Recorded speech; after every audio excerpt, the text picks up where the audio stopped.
Hi, quick video here before my battery runs out. I won't able to record anymore. I wanted to briefly talk. I'm host Eric, talking with famous people. I wanted to briefly talk about SE, the function that is not talked about maybe a whole bunch, and what it means. I believe that the other day I successfully practiced what it would be like to be SE Dom. And the technique I used was pretty simple. It was just I stood where I was, I closed my eyes, and I really focused on listening to all the different sounds around me and the environment right around me. I don't know if that's what SE actually is like, but it feels like it probably is right, where you're sort of, in order to listen, you've got to be in that moment. You can't be projecting forward.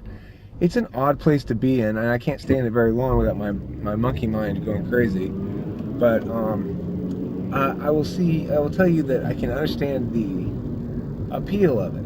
It makes sense to me, at least, in a way that introverted feeling doesn't necessarily make sense to me. So I like that. It's not non-intuitive to understand what SE is, what it does, and why one might appreciate its unique perspective, namely being attentive to the sounds around you and the things that are actually happening instead of whatever's going on in your head. It's inherently appealing to an ENTP who is forever stuck in his head. I was talking with Abraham earlier. He's ENFJ, and he's saying that he gets stuck, that he has to not get stuck in his head, because when he does, he can start fixating on negative thoughts and stuff like that. Okay, well, that's not a problem for me. I don't fixate on negative thoughts. I can barely imagine what it's like to not be in my head. And as a consequence, he and I have very different but complementary approaches to life, which is I can help him spiral away from any negative thoughts and being stuck in any particular thought pattern because I've always got the alternatives to it. It's the way my brain works.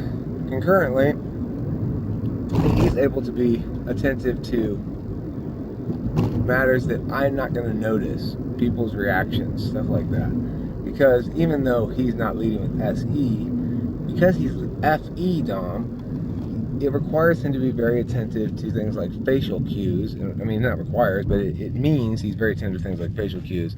And he's thinking all the time about how others might respond to something emotionally. He is not worried when I talk to him about stuff like, well, I said this, and I was like, well, I mean, what can they say? I have all the winning points. Their arguments are weak. He doesn't concern himself with those matters. When his first gut reaction is, well, how are they going to respond emotionally? And that means he's attending to stimulation that is in front of him, stimuli, data coming in. He's paying attention to it because it's providing the meaning that matters most to who he is. It is who he is. The meaning that he generates that constitutes himself is generated via a processing of incoming data. So FE is considered not a perceiving function by the Jungian model, but that's what's wrong with the Jungian model. It's absolutely a perceiving function if one wants to divide it like that, because of course it explains how one seeks out and finds data from the world and perceives it and stuff, not how one passes judgment. In reality, of course, thinking and feeling are neither the judging nor perceiving functions. They are justification and execution functions. They are establishment functions, so to speak, establishing this or that in one's, in any number of different ways in different systems, etc., etc. They are not judging, they are not perceiving functions. Neither is sensing a perceiving function.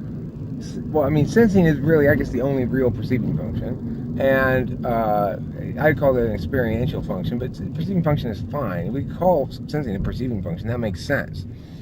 And then, of course, the only actual judgment function is intuition, because that's where your relationship with truth is, and that's what judgment means.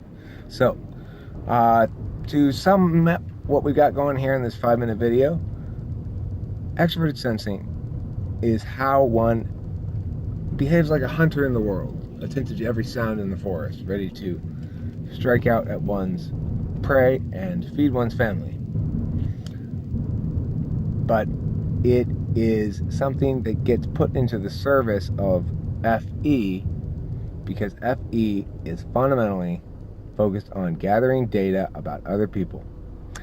Thanks for watching Talking with Famous People. I've been host Eric, and I hope you've enjoyed this episode of